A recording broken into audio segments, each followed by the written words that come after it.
Purificación del templo, capítulo 10. Macabeo y los suyos, guiados por el Señor, recuperaron el templo y la ciudad, destruyeron los altares levantados por los extranjeros en la plaza pública, así como los recintos sagrados. Después de haber purificado el templo, hicieron otro altar, tomando fuego de pedernal, del que habían sacado chispas. Tras 2 años de intervalo, ofrecieron sacrificios, quemaron incienso, encendieron las lámparas y colocaron los panes de la presencia. Hecho esto, rogaron al Señor, postrados sobre el vientre, que no les permitiera volver a caer en tales desgracias, sino que si alguna vez pecaban, los corrigieran con benignidad y no los entregara a los paganos, blasfemos y bárbaros. El mismo día en que el templo había sido profanado por los extranjeros, es decir, el 25 del mismo mes, que es Kisleu, tuvo lugar la purificación del templo. Lo celebraron con alegría durante 8 días, como en la fiesta de las tiendas, recordando como poco tiempo antes, por la fiesta de las tiendas, estaban cobijados como fieras en montañas y cavernas. Por ello, llevando tirsos, ramas hermosas y palmas, entonaban himnos hacia aquel que había llevado a buen término la purificación de su lugar.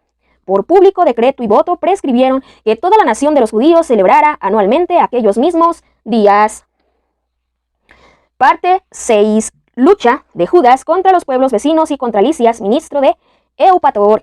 Comienzos del reinado de Antíoco Eupator. Tales fueron las circunstancias de la muerte de Antíoco, apellidado Epifanes.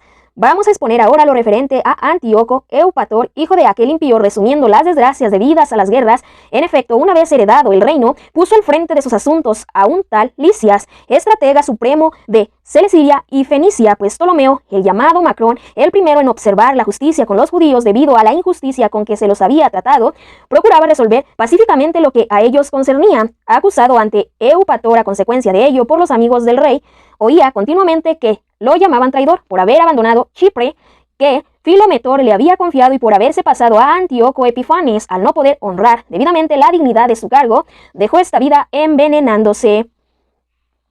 Gorgias y las fortalezas idumeas. Gorgias, convertido en estratega de la región, mantenía tropas mercenarias y aprovechaba cualquier ocasión para hostigar a los judíos.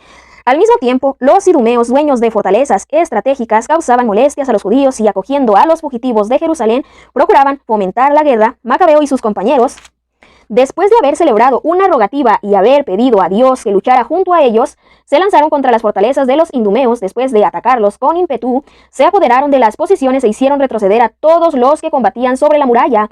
Daban muerte a cuantos caían en sus manos, mataron por lo menos a 20.000, no menos de 9.000 hombres. Se habían refugiado en 2 torres muy bien fortificadas y abastecidas de cuanto era necesario para resistir un asedio. Macabeo dejó entonces a Simón y José, y además a Zaqueo y a los suyos, en número suficiente para asediarlos, y él mismo partió hacia otros lugares de mayor urgencia. Pero los hombres de Simón, ávidos de dinero, se dejaron sobornar por algunos de los que estaban en las torres. Por 70.000 dracmas dejaron que algunos se escaparan. Cuando se dio a Macabeo la noticia de lo sucedido, reunió a los jefes del pueblo y acusó a aquellos hombres de haber vendido a sus hermanos por dinero al soltar enemigos contra ellos. Hizo, por tanto, que los ejecutaran como traidores y se apoderó inmediatamente de las 2 torres. Con atinada dirección y con las armas en las manos, mató en las 2 fortalezas a más de 20.000 hombres. Judas vence a Timoteo y se apodera de Gazara.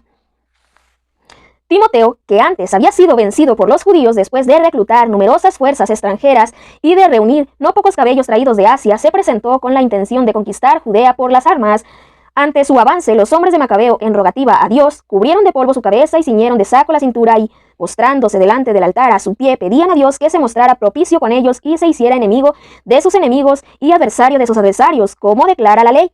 Al acabar la plegaria, tomaron las armas y avanzaron un buen trecho fuera de la ciudad. Cuando estaban cerca de sus enemigos, se detuvieron. A poco de difundirse la claridad del sol naciente, ambos bandos se lanzaron al combate.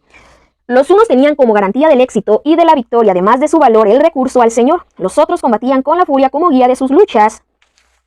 En lo recio de la batalla aparecieron desde el cielo ante los adversarios 5 hombres majestuosos, montados en caballos con frenos de oro, que se pusieron al frente de los judíos. Colocaron a Macabeo en medio de ellos y, cubriéndolo con sus armaduras, lo hacían invulnerable. Arrojaban sobre los adversarios saetas y rayos, por lo que, heridos de ceguera, se dispersaban en completo desorden. Murieron 20.500 infantes y 600 jinetes. El mismo Timoteo se refugió en una fortaleza muy bien guardada, llamada Gazara, cuyo estratega era Quereas.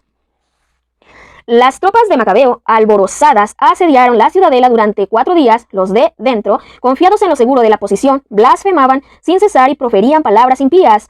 Amanecido el 5.º día, 20 jóvenes de las tropas de Macabeo, encendidos en furor a causa de las blasfemias, se lanzaron valientemente contra la muralla y, con fiera bravura, herían a cuantos se ponían delante.